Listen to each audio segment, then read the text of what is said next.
ఓం సాయిరామ్. సాయి భక్తులందరికీ నమస్కారం అండి. అందరూ ఎలా ఉన్నారు ఫ్రెండ్స్? మన సాయినాథుని దయవల్ల అందరూ బాగుండాలని మనస్ఫూర్తిగా కోరుకుంటూ ఈరోజు ఈ వీడియోనైతే స్టార్ట్ చేస్తున్నాను. ఇక ఈరోజు వీడియోలో బాబాగారు ఎలాంటి సందేశాన్ని తీసుకొచ్చారంటే, తల్లి, నీ సాయి నీకు ఒట్టేసి మరీ చెబుతున్నా, నీ చుట్టూ నీకే తెలియకుండా ఒకరు తిరుగుతూ ఉన్నారమ్మా. ఇది నువ్వు ఇప్పుడే తెలుసుకోవాలి. లేకపోతే తరువాత నువ్వు ఎంతలా నన్ను బ్రతిమలాడినా నేను కూడా ఏమీ చేయలేను.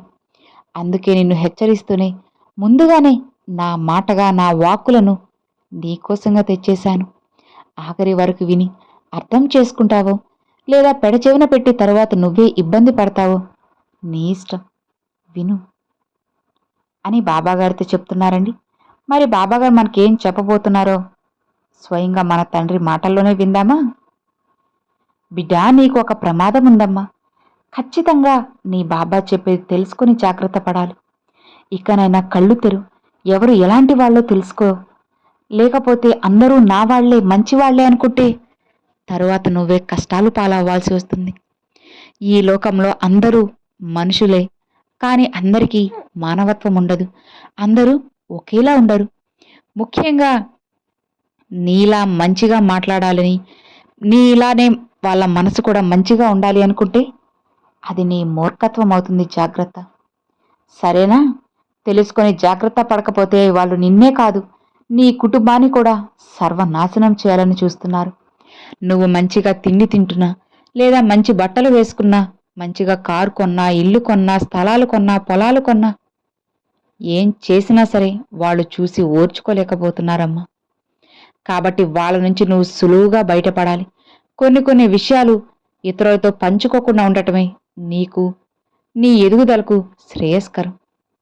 బాబా, నేను ఎవ్వరితోనూ చెప్పడం లేదు బాబా, నాకంటూ ముఖ్యమైన వాళ్లతోనే చెప్పుకుంటున్నాను అని అంటున్నావు కదా. నేను కాదనడం లేదమ్మా, కానీ ఆ ముఖ్యమైన వాళ్ళలోనే నీకు గోతులు తవ్వే వాళ్ళు కూడా ఉన్నారు. వాళ్ళ నుంచి నువ్వు బయటపడాలి కదా. లేకపోతే ఎలా చెప్పు? ఇప్పుడైనా ఈ క్షణమైనా నువ్వు జాగ్రత్త పడాలి. లేదంటే ఇబ్బంది పడతావు తల్లి. వాళ్ళు నీకు శ్రేయోభిలాషులు అవ్వచ్చు, ముఖ్యమైన వ్యక్తులు అవ్వచ్చు, మిత్రులు అవ్వచ్చు. కానీ వాళ్లలో కూడా నీపైన ఈర్ష, ద్వేషం, కోపం చూపిస్తున్నారు. పైకేమో నువ్వు చెప్పినప్పుడు ఆహా శభాష్, నువ్వు మంచి దారిలో వెళ్తున్నావు అంటున్నారు. కానీ వాళ్ళ లోపల నీకే తెలియని కొన్ని కుట్రలు పన్నుతున్నారు. ఆ కుట్రలతో ఆపుతున్నారా? లేదు. నువ్వు పనిచేసే చోట కానీ, ఉద్యోగం చేసే దగ్గర కానీ, నీ కుటుంబ సభ్యుల్లో కానీ నిన్ను తక్కువ చేసి మాట్లాడుతున్నారు. వాళ్ళు ఇంత సంపాదించి, అంత సంపాదించి, వాళ్ళకి బాగా గర్వం పెరిగిపోయింది, ఇగోగా వచ్చేస్తున్నారు అని చెప్పి నీ మీద లేనిపోని నిందలు వేసి నిన్ను ఇబ్బంది పాలు చేస్తున్నారు. అవన్నీ నీకు అవసరమా చెప్పు? నా బిడ్డవైన నువ్వు ఎప్పుడూ కూడా మంచిగా ఎదుగుతూ ఉండాలనేదే నీ సాయి తండ్రి ఆశ. నలుగురికి ఎప్పుడూ సాయం చేస్తూ ఉండాలనే నీ సాయి కోరుకునేది.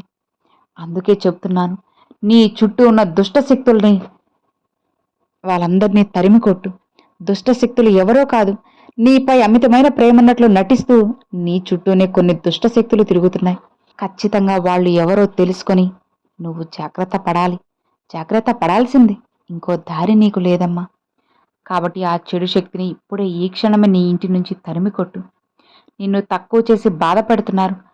వాళ్ళు నీ వెనుక గోతులు తవ్వుతున్నారు. తెలుసుకోకపోతే నీకే నష్టం తల్లి, సరేనా? ఇకనైనా నువ్వు ఆలోచించుకో. నీ కుటుంబ సభ్యుల కోసం నువ్వు జీవిస్తున్నావా లేదా ఇతరుల కోసం జీవిస్తున్నావా అన్నది ఒక్కసారి నీకు నువ్వే ఆలోచించుకో. ఎవరు ఏంటి అనేది తెలుసుకోకపోతే తరువాత నువ్వే ఎన్నో ఇబ్బందులు పడాల్సి వస్తుంది. నీ బాబా నీకోసంగా ఒక తండ్రి స్థానంలో నిలబడి నీ మంచి కోరే చెబుతున్నానమ్మా. ఇదిగో, నువ్వు ఏదైనా పని చేయాలా లేదా ఏదైనా తీసుకోబోతున్నావా? నాకు చెప్పు, నాతో పంచుకో. నేనింకా నీ సంపద రెట్టింపు అవ్వాలని కోరుకుంటాను తప్పితే తక్కువ కావాలని ఎప్పుడూ కోరుకోను కదా. స్వచ్ఛమైన మనసుతో, నిండు మనసుతో నిన్ను ఆశీర్వదిస్తాను.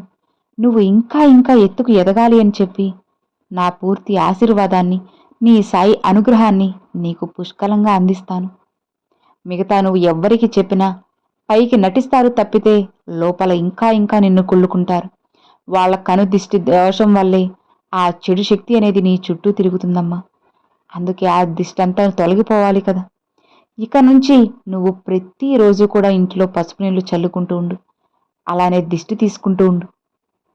బయట ఎక్కడి నుంచి వచ్చినా సరే కాళ్ళు నీట్గా శుభ్రం చేసుకొని కాళ్ళు చేతుల్ని ఆ తర్వాత ఇంటిలోకి అడుగుపెట్టు.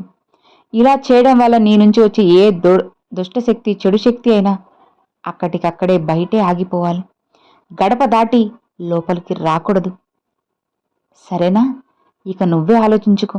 నీ బాబా చెప్పినట్లు చేస్తావో వదిలేస్తావో, నిర్లక్ష్యం చేసి తరువాత నష్టపోతావు అన్నది ఇక నీకే వదిలేస్తున్నాను. ఇప్పుడు జాగ్రత్త పడ్డావంటే ఇక ఇంతటితో శత్రుశాసం మొత్తం కూడా అంతమైపోతుంది.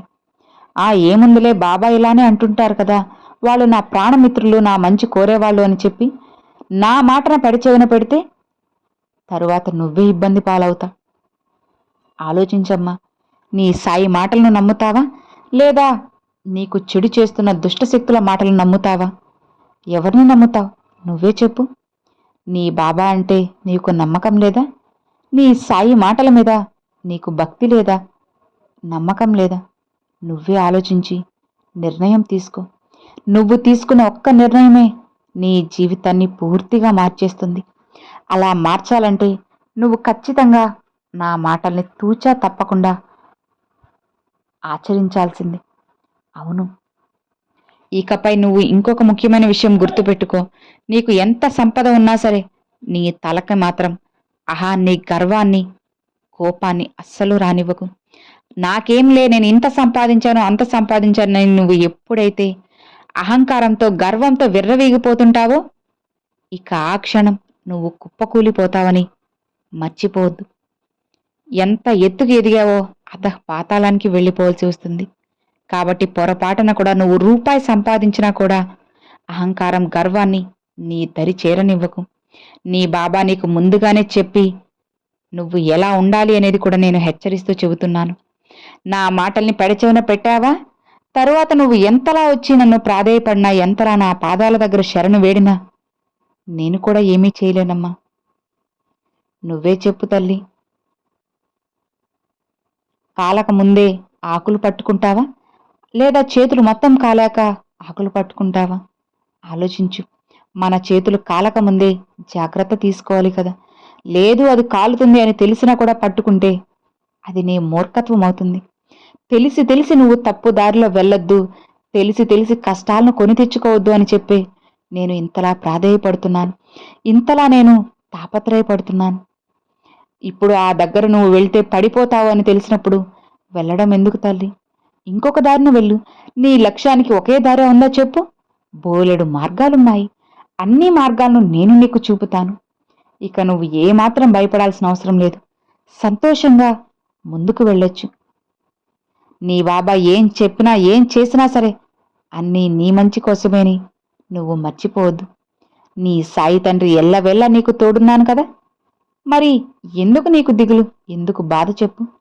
నిశ్చింతగా ప్రశాంతంగా ఉన్నావంటే జరగాల్సినవన్నీ కూడా సవ్యంగా నేను జరిపిస్తాను. అలా జరిపించే బాధ్యత ఒక తండ్రిగా నాది. బిడ్డా, ఇప్పటి వరకు నీకున్న చెడు కాలం అంతా కూడా ముగిసిపోయింది. ఇక నీకైన సమయం ఆసన్నమైంది. ఈ సమయం నుండి, ఈ క్షణం నుండి నువ్వు ఏది కోరితే అది జరుగుతుంది. కాకపోతే ఒక్క షరతు, అది కూడా చెప్పాను కదా, నలుగురికి సాయం చేస్తూ ఉండమ్మా. అదే నీకు కోట్ల ధనాన్ని, సంపదను తెచ్చిపెడుతుంది. అలా కాకుండా ఏముందిలేని నీకు నువ్వే స్వార్థంగా ఆలోచిస్తే తరువాత ఇబ్బంది పడతావు తల్లి. ఇక ఏమాత్రం భయపడకుండా, అధైర్యపడకుండా సంతోషంగా ముందుకు వెళ్ళు.